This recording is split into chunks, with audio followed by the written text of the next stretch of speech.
Good evening मित्रों, नमस्कार। और जैसा कि आप जानते हैं, मैं आपको अपडेट देता रहा हूँ कि इस समय जो जंग चल रही है ईरान और या जंग के बादल एक तरह से छाए हुए हैं मिडल ईस्ट पर, जहाँ ईरान और इज़राइल एक दूसरे की गर्दन पर आए चढ़े हैं। तो मगर इसके बीच में आपने पाया कि पहले जहाँ सीरिया में जो दमस्कस है, सीरिया की राजधानी, वहाँ पर ईरान का जो कॉन्सुलेट था या एम्बेसी थी उनकी, वहाँ पर 1 तारीख को हमला किया गया इज़राइल के द्वारा। और वहाँ आप जानते हैं उनके करीब 7 जनरल्स मारे गए, उनकी फ़ौज के, या वो कॉन्सुलेट में काम कर रहे थे, जहाँ भी काम कर रहे थे, उनकी एम्बेसी के अंदर काम कर रहे थे, वो लोग वहाँ मारे गए। उसके बाद में ईरान ने एक अपना बदला लेने का वादा पूरा किया। वो वादा आप जानते हैं कि कल हुआ पूरा, जिसमें कि बताया गया कि लगभग 300 से ज़्यादा प्रोजेक्टाइल, जिनमें ड्रोन शामिल थे, मेजॉरिटी 200 के करीब, उसके बाद में कुछ बैलिस्टिक मिसाइल्स, कुछ क्रूज़ मिसाइल्स, ये सब। और उसके अलावा करीब 7 के करीब ऐसी मिसाइल्स थी इनमें से, जो इज़राइल की धरती पर पहुँची, गिरी। और ईरान में इसको लेकर बड़ा जश्न मनाया गया कि उनके तमाम जो उनका आयरन डोम का जो सिस्टम था, उसको क्रैश करके हमारे जो 7 प्रोजेक्टाइल्स थे, वो अंदर पहुँच गए। तो मित्रों, एक तो बात यहाँ हुई, ये तो चलो खत्म हुई। मान लिया कि ईरान में कोई इज़राइल में ऐसा कोई नुकसान नहीं हुआ, कहीं कोई कुर्सी टूट गई, तो कहीं कोई एक पता लगा कि एक कोई स्टोर रूम था जो बेसिकली खाली था, तो वहाँ पर एक मिसाइल गिरी। तो एक एयरपोर्ट पे जो गिरा है, वहाँ आप देखिए मिलिट्री बेस जो है, वहाँ एक अच्छा खासा बड़ा गड्ढा हो गया है, but that is about it. ये हुआ वो लॉस जो इन बेसिकली मिसाइल से हुआ। कोई एक बच्ची भी वहाँ इंजर्ड हुई है, बट वो माइनर है। तो ये है लेटेस्ट डेवलपमेंट। वहाँ से क्या आ रही है कि 4 इज़राइली सोल्जर्स लेबनान के बॉर्डर के अंदर इंजर्ड हुए हैं। अभी कुछ देर पहले की खबर है जो मैं आपको दे रहा हूँ। वो 4 इज़राइली सोल्जर्स इसलिए इंजर्ड हुए हैं कि वो लेबनान की टेरिटरी के अंदर चले गए हैं, जिनमें से एक सोल्जर की हालत जो है, एक फौजी की हालत जो है, वो गंभीर बताई जा रही है। 3 जो है वो और इंजर्ड है उसके साथ में। अपैरेंटली वो खतरे से बाहर हैं। लेकिन ये हुआ क्यों? बताया जा रहा है कि वो जैसे ही उनके बॉर्डर के अंदर आए हैं, तो सड़क पर हिज़्बुल्लाह ने एक बम को डिटोनेट कर दिया है उनके आस-पास। दैट मीन्स कि कोई सड़क पे बम रखा हुआ है, जो किसी चीज़ में छिपा हुआ है, जिसका उनको पता नहीं था, और हिज़्बुल्लाह ने उसको ऐन मौके पर डिटोनेट कर दिया है, जिससे 4 फौजी जो है वो इंजर्ड हुए हैं। ये लेटेस्ट अपडेट है जो मुझे आपको देना था। दूसरी तरफ अमेरिका के जो भूतपूर्व नेशनल सिक्योरिटी एडवाइज़र हैं, जॉन बोल्टन, आप जानते हैं उनको। जहाँ तक फॉरेन पॉलिसी का मामला लिया जाए, तो फॉरेन पॉलिसी के मामले में जॉन बोल्टन को हमेशा हॉक माना जाता रहा है। ये जब ट्रंप थे उस समय पर ये पावर में नेशनल सिक्योरिटी एडवाइज़र बने थे कुछ टाइम। उनका एक इंटरव्यू है छोटा-सा, जो मैं आपके साथ शेयर इसलिए करना चाह रहा हूँ, क्योंकि वो एक बड़े गज़ब का इंडिकेशन दे रहे हैं। वो ये कह रहे हैं कि अगर इज़राइल डिसाइड करता है, अभी उन्होंने डिसाइड नहीं किया है, हालाँकि कहा जा रहा है कि वो रिटेलिएट करेंगे उनकी तरफ से, लेकिन माना ये भी जा रहा है कि शायद वो ठा लेने की कोशिश कर रहे हैं कि ईरान क्या रिएक्ट करेगा, क्या मूवमेंट करेगा, अगर हम ये कह रहे हैं कि हम 48 आवर्स में स्ट्राइक करेंगे। तो दोस्तों, मैं इसलिए आपको इंडिकेशन दे रहा हूँ कि जॉन बोल्टन का इंटरव्यू क्यों इंपॉर्टेंट है। जॉन बोल्टन ये कह रहे हैं कि अगर इज़राइल ये तय डिसाइड करता है कि उसको ईरान पर हमला करना है, देन अमेरिका को, जो बाइडेन की जो एडमिनिस्ट्रेशन है, इससे चाहिए कि वो इज़राइल की सपोर्ट करे इसमें। और इसके वो क्या रैशनल दे रहे हैं, मैं दरअसल आपको सुनवा देता हूँ पहले, और साथ ही हम उसमें बात भी करते रहते हैं। तो ज़रा देखिए कि जो जॉन बोल्टन साहब हैं, ये कहाँ गया ये मेरा कर्सर? हाँ, जॉन बोल्टन साहब जो हैं, वो दरअसल क्या कह रहे हैं इस मसले पर। ये बहुत इंपॉर्टेंट इंटरव्यू है, मुझे लगता है आपको पॉलिसी के अंदर ये जो पॉलिसी के अंदर जो चेंज आ रहा है कहीं, या जो चेंज के लिए प्रेशर बन रहा है विद इन अमेरिका, ये उसका एक इंडिकेशन है। दूसरी तरफ आप ये भी पाइएगा कि देखना ये होगा कि क्या इज़राइल में वाक़ई सीरियसली कुछ रिटेलिएशन की बात चल रही है? अगर हाँ, तो जैसा कि मैंने आपको पहले ही बताया, ये मामला उस केस में खतरनाक मोड़ भी ले सकता है। ये बहुत पॉसिबल है कि जंग फिर उस केस में बढ़े, या खतरनाक मोड़ पर चली जाए, या इसमें कहीं गुरिल्ला वॉरफेयर के एलिमेंट उस तरह से आ जाएँ कि हाउथीज़ या कोई और ये वहाँ समुद्र के रास्तों पर हमले करने शुरू कर दें लोगों पर। ज़रा देखिए कि क्या कहते हैं जॉन बोल्टन साहब। John Bolton. John Bolton, thank you very much for joining us here on BBC News. Glad to be with you. You have heard the statements coming out of Washington, London, Berlin, Paris, from all of Israel's allies around the world, describing what happened in the early hours of Sunday morning here in Israel as a success for Israel. That, as Israel has told the world, 99% of those drones and missiles were shot down. 99% of drones and missiles were shot down, ये Israel ने claim किया है। याद रहे मैंने आपको बताया 7 missiles नीचे गिरे हैं। 7 मिसाइल्स जो हैं वो इनका आयरन डोम को चीर कर, क्रॉस करके, बीट करके इजराइल की धरती पर गिरे हैं। But you say Israel's deterrence failed. Why do you say that? Well, when somebody shoots that many ballistic missiles, cruise missiles, and drones at you, that is an indication deterrence has failed. To say that you've got to win simply because nobody has died is shameful.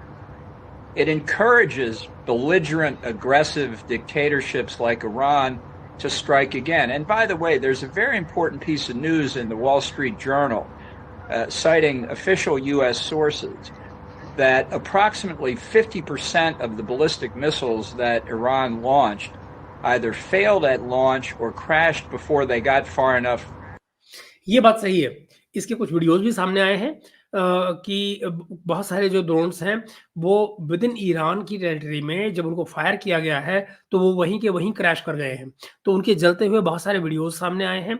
मैं उनके कुछ videos को organise करके एक अलग से video बनाऊंगा जिसमें से मैं आपको वीडियोस की शूट भी दिखाऊंगा कि भाई वो कहाँ गिरे हुए जल रहे हैं ड्रोन्स, या इस तरह की जो बैलिस्टिक या क्रूज मिसाइल्स हैं वो टूट कर या क्रैश करके विद इन ईरानी टेरिटरी गिर पड़ी हैं। तो ये भी हुआ है, लेकिन नंबर इतना ओवरवेलमिंग है, वो वरीसम है, वो चिंता की बात है। आगे देखिए। For us to shoot them down. And the US, UK, and Israel, I think, concur there were about 120 ballistic missiles that were shot down, meaning that Iran actually launched 240. So the number of total projectiles is not 320 plus or minus, it's 440 plus or minus.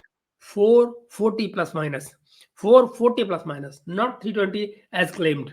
तो basically जो number total fire किया गया है वो है जो 440 है, लेकिन जो पहुंचा है वहां तक वो 320 के करीब है, क्योंकि बाकी की जो 100 से ऊपर की जो नंबर है वो वहीं विद इन ईरान क्रैश करके नीचे गिर गया है। That's what is coming out.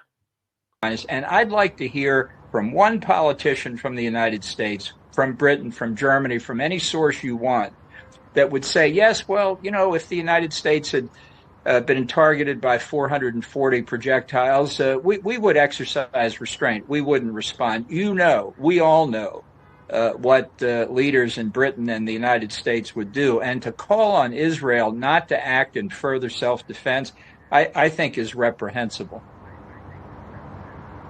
But as you know, there's a great deal of peril in this moment. Iran making it clear that if Israel does retaliate, that Iran will retaliate as well with even greater force, and the region will hurtle toward a very, very perilous escalatory spiral. And I think you'd understand why this is ringing alarm bells across the region and across the world. Well, I have several things to say about that. First, there are costs in not responding too.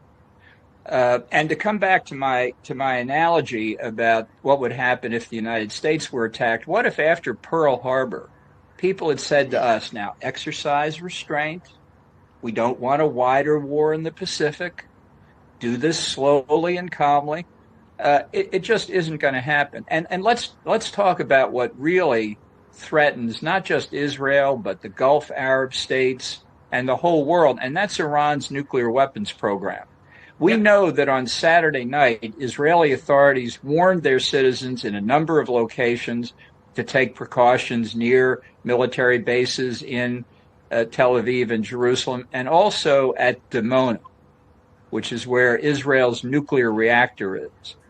And although they don't acknowledge a nuclear weapons program, that's an important site. Now, if the Iranians targeted Dimona and nobody said anything about it, I find that very significant. Well, you really are getting into nightmare scenarios. As you know, John Bolton, you've long been described as, and you probably describe yourself as, a foreign policy hawk. You've long called for regime change in Iran. That has not been a view that's been widely shared in the United States and in most Western capitals, even though they have their differences and deep concerns about Iran. Would you say that the kind of views you're espousing today are also minority views?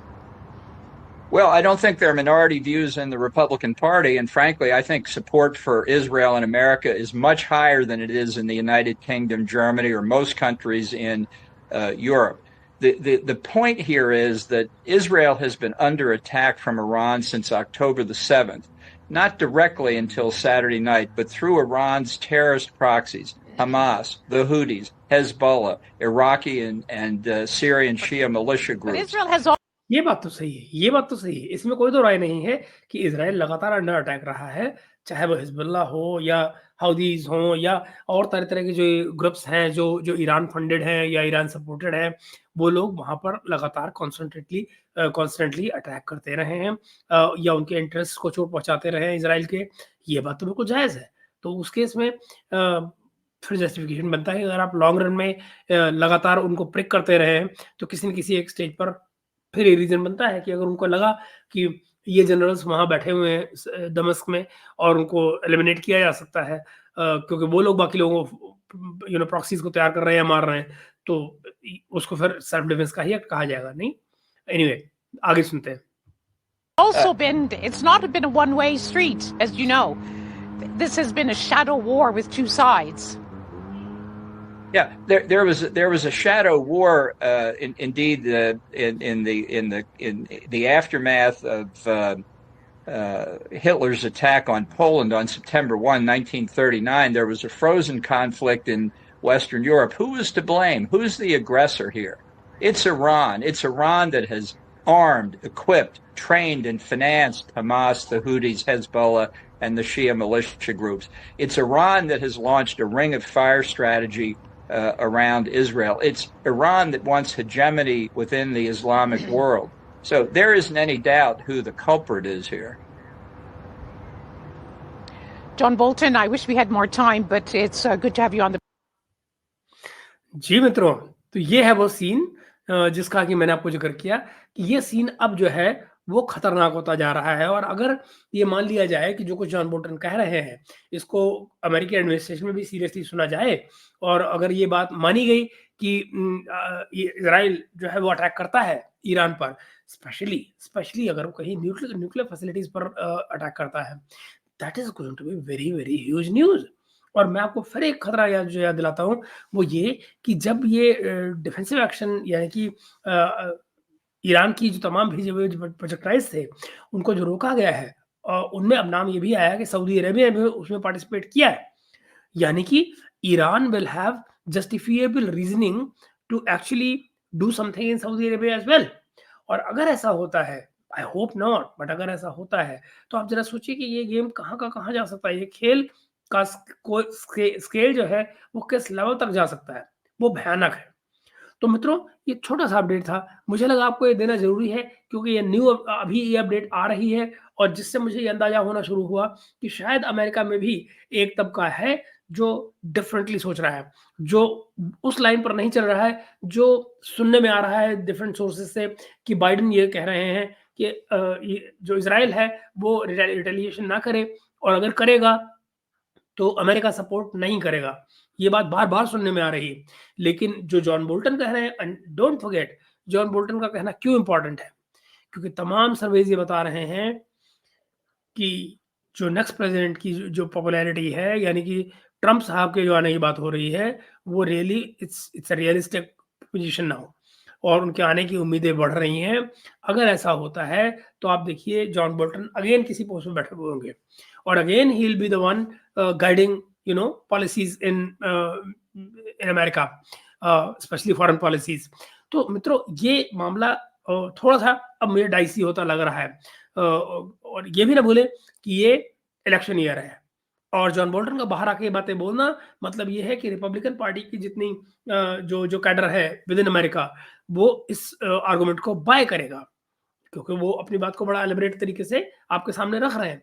तो मित्रों, आप अपने comments ज़रूर दीजिएगा मुझे इस video पर और इस न्यूज़ पर कि आपका क्या कहना है। अभी के लिए इतना ही, मिलते हैं अगले वीडियो में।